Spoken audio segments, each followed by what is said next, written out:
प्रिय छात्र और छात्राओं, हिंदी साहित्य की ऑनलाइन कक्षा में आपका बहुत बहुत स्वागत है। आज मैं बीए तृतीय वर्ष की कक्षा लेने जा रही हूँ, जिसमें मैं आधुनिक हिंदी काव्य के अंतर्गत महादेवी वर्मा पर चर्चा करूँगी। इससे पहले मैंने छायावाद के तीनों कवियों पर हम बात कर चुके हैं, जिसमें सूर्यकांत त्रिपाठी निराला, जयशंकर प्रसाद और सुमित्रा नंदन पंत। छायावाद के हम प्रमुख चार आधार स्तंभों की जो बात करते हैं, उसमें जो चौथी कवित्री आती हैं वो महादेवी वर्मा है। और मैं इसमें चौथी कहने का आशय यहाँ ये भी नहीं है कि शायद वो प्रतिभा में, अपनी कविता के प्रभाव में, प्रेरणा में वो इन तीनों से कमतर हों, ऐसा नहीं है। चौथी कहने का आशय सिर्फ ये है कि छायावाद का जो काव्य रचना का जो दौर है, इसमें सबसे अंत में आती हैं। इनकी जो पहली काव्य कृति 1930 में निहार के नाम से प्रकाशित होती है। चूँकि ये छायावाद में बहुत बाद में आई, 1930 के आसपास आई, जब तक छायावादी कुछ कवि अपना बहुत श्रेष्ठ काव्य सामने आ चुका था। तो निराला के पश्चात, जैसे हम निराला की बात करते हैं, 1914-15 या 12-13 के आसपास से उनकी कविताएं आती हैं। पंत जी की भी तभी आने लगी और प्रसाद की भी तभी 1916 में झरना ही आ जाता है। 1930 में जब इनकी रचनाएं सामने आती हैं, तो इससे एक चीज़ लगती है कि जब महादेवी वर्मा जब आई, जब तक छायावाद को लोग स्वीकार कर चुके थे, और एक छायावाद के साथ में चाहे आप उसके रहस्यवाद को लें, करुणा को लें, दर्शन को लें, तो वहाँ पर एक कहीं ना कहीं एक मतलब रूढ़ी का निर्माण भी हो चुका था। तो महादेवी वर्मा को समझने में बहुत ज़्यादा लोगों को कठिनाई नहीं हुई, लेकिन बस उसमें कठिनाई से आशय है कि महादेवी वर्मा को जैसी एक छायावाद की एक स्थिति चलती आ रही थी, उसी के अनुसार उनको समझ लिया गया। और ज़्यादातर इनकी कविताओं में रहस्य और करुणा की जो चीज़ें हैं, उसके अपने अपने अर्थ निकाले गए। और चूंकि ये महिला थी, अंतर्मुखी प्रवृत्ति की इनकी कुछ एक रचनाएं हैं, तो इसको लेकर भी इनकी कविताओं को बहुत ज़्यादा अच्छे से आंका भी नहीं गया। फिलहाल हम थोड़ा सा इनका परिचय पर बात करते हैं। जैसे और दूसरे कवियों की तरह इन्होंने भी शुरुआत में ब्रज भाषा काव्य लिखा। हालांकि काव्य संकलन बेशक इनका 1930 में आया हो, काफ़ी पहले से, बहुत बचपन से कविताएं रच रही थी। और इन्होंने इस बात को अपनी किताबों में स्वीकार भी किया था कि ये स्कूल के समय से, जब इस स्कूल में जाती हैं, तो उस समय ये क्रॉस 12th स्कूल में पढ़ती थी, तो उस समय भी सुभद्रा कुमारी चौहान इनकी सहपाठी रही हैं। उस समय जलसों वगैरह के लिए कविताएं लिखती थी, और बहुत बाल कविताएं इनकी बहुत सारी प्रचलित थीं, जो बाद में उनके संकलन आए। 1970 के आसपास कुछ एक संकलन आए, या इनकी जब संपूर्ण कविताएं सामने आती हैं, तब इनकी बाल गीत और बाल कविताएं सामने आती हैं। तो इनका जो जन्म है, आप देखिए, फर्रुखाबाद के आसपास हुआ, और उस समय की बहुत, और इनका जो रचना काल है, अगर इनके काव्य रचना काल को देखेंगे, 1924 से लेकर 42 तक, ये अपने मतलब कविता का श्रेष्ठतम, इनकी जो शुरुआत के इनके जो ग्रंथ थे, सबसे पहले निहार आया, फिर इसके पश्चात इनका नीरजा आता है, रश्मि आता है, सांध्य गीत आता है, दीप शिखा आता है। और इन चार जो शुरुआती इनका संकलन का जो आया, ये यामा के नाम से भी बाद में एक संकलन आता है।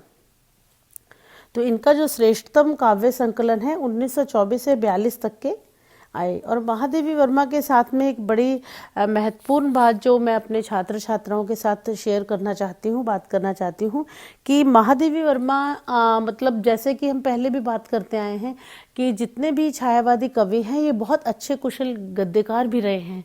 लेकिन महादेवी वर्मा के साथ एक और नई बात ऐसे आती है कि महादेवी वर्मा एक कुशल चित्रकार भी रही हैं। और मतलब पहले ही इस बात पर भी एक कुछ काम होने चाहिए कि इनकी कविता पर चित्रकला का प्रभाव है, या इनकी चित्रकला पर कविता का प्रभाव है। तो ये अच्छी चित्रकार भी रही हैं। और कविता के अलावा जो ये रेखा चित्र और संस्मरण जैसी विधा है, जिसमें महादेवी वर्मा की पहचान बहुत महत्वपूर्ण पहचान है, तो संस्मरण और जो रेखा चित्र इन्होंने लिखे हैं, हिंदी साहित्य में बिल्कुल अनूठे हैं। ऐसे तो छायावाद में इतने खूबसूरत रेखा चित्र, और रेखा चित्र का पर्याय ही महादेवी वर्मा बनकर उभर कर सामने आती हैं उस रूप में। तो महादेवी वर्मा का जो संस्मरण और रेखा चित्र है, कहीं ना कहीं उनकी जो चित्रकला वो करती थी, उसका उन पर बहुत ज़्यादा प्रभाव है। बल्कि आप यामा का जो इनका संकलन देखेंगे तो यामा में इन्होंने हर एक कविता के साथ में चित्र बनाए हैं। तो ये बड़ा महत्वपूर्ण संयोग है जो हिंदी कविता में, विशेषकर छायावाद को तो छोड़ ही दीजिए, छायावाद के अलावा भी हम दूसरी काल की कविताओं पर बात करते हैं। ये बड़ा दुर्लभ संयोग है कि कविता और चित्रकला की एक साथ जो चीज़ें दिखाई देती हैं।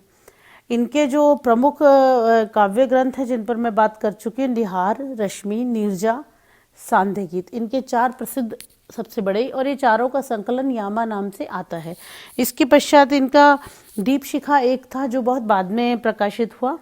अब महादेवी की जो ज़्यादातर रचना है, हम कविता पर ही बात करेंगे क्योंकि आपके कोर्स में कविताएं लगी हुई हैं।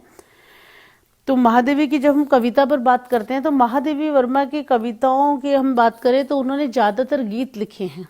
जैसे कि हम प्रसाद को देखते हैं, वो कामायनी लिखती है, सुमित्रा नंदन पंत ने भी बहुत लंबी कविताएं और प्रबंध काव्य लिखे। निराला ने प्रबंध काव्यों जैसे ना लिखकर बल्कि उनकी लंबी कविताएं प्रबंधात्मकता लिए हुए हैं। लेकिन ज़्यादातर जो महादेवी वर्मा ने लिखे हैं छोटे लघु गीत और गीतों की रचना बहुत ज़्यादा की है। गीत कहीं ना कहीं आत्माभिव्यक्ति का सबसे सशक्त साधन है। इसका आशय यही नहीं है कि महादेवी वर्मा की कविता में सिर्फ आत्माभिव्यक्ति की ही बात रही हो, बहुत ज़्यादा उन्होंने कुछ कविताएं निर्व्यक्तिक रूप से भी हैं।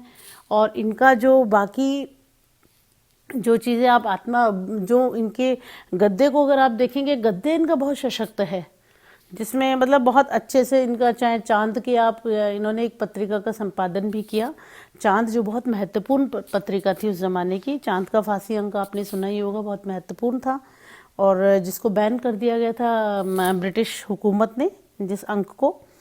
तो ये कहने का भाव ये है कि ये भी दूसरे छायावादी रचनाकारों की तरह कविता के अलावा बाकी सभी क्षेत्रों में इनकी पहुँच थी। लेकिन सबसे जो चीज़ थी कि जो बाकी आपके कविता रचनाकारों में चीज़ें नहीं दिखाई देंगी, ये बहुत कुछ गद्य में इन्होंने हर क्षेत्र में ही आजमाया है हाथ। और रेखा चित्र के अलावा संपादक के रूप में इनका बहुत महत्वपूर्ण वो रहता है। पर हम बहरहाल कविताओं पर बात करते हैं। इनकी कविताओं को अगर आप देखेंगे, आरंभिक कविताओं में ज़्यादातर इनकी प्रेम कविताएं हैं।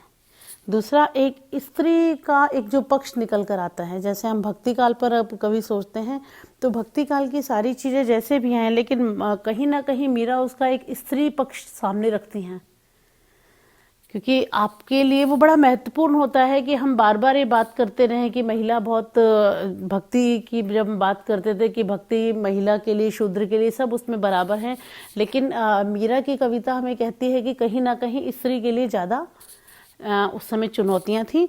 तो ऐसे ही बिल्कुल महादेवी वर्मा की कविता को जब आप देखेंगे, महादेवी वर्मा की जो प्रेम कविताओं में जो एक अलग किस्म का संकोच दिखाई देता है, और वो संकोच कभी कभी इतना ज़्यादा गहरा हो जाता है कि कहीं ना कहीं वो अज्ञात प्रियतम, जब आपको लगेगा कि वो कहीं ईश्वर की आराधना, जो कहीं ना कहीं एक उसके अंदर एक दार्शनिकता और जो रहस्यवाद जो चीज़ें आती हैं, वो छुपा कर अपनी बात को कहने की चीज़ें वहाँ पर ज़्यादा स्पष्ट होती हैं।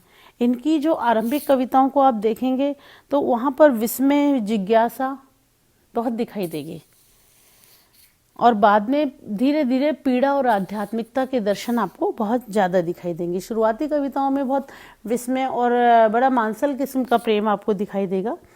इनकी जो संवेदना है, मैंने कहा कि बहुत वो मतलब आत्म अभिव्यक्ति की जो चीज़ें हैं, संवेदना गीतों के लिए ही उपयुक्त थी। इसीलिए महादेवी वर्मा ने ज़्यादातर भावपूर्ण गीतों की रचना की है। इनके गीतों में आत्मिक पीड़ा, आशा, अज्ञात प्रियतम के प्रति प्रणय निवेदन, विरह वेदना, साधना की विभिन्न अनुभूतियों के स्वर मुखरित होते हैं, दिखाई देते हैं। इन्होंने अपने गीतों में विचार और अनुभूतियों को समन्वय करने की भी कहीं कहीं कोशिश की है।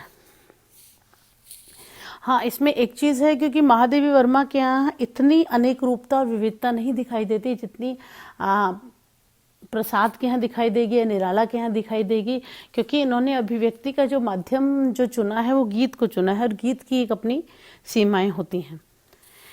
इनके जो गीत हैं, इनके गीतों में बहुत आपको वेदना दिखाई देगी, बहुत ज़्यादा प्रणय वेदना दिखाई देगी। प्रिय से मिलन की वो कामना भी इनके यहाँ नहीं दिखाई देती, क्योंकि इनका मानना है कि प्रणय के अंदर मिलन है तो वो विराम है।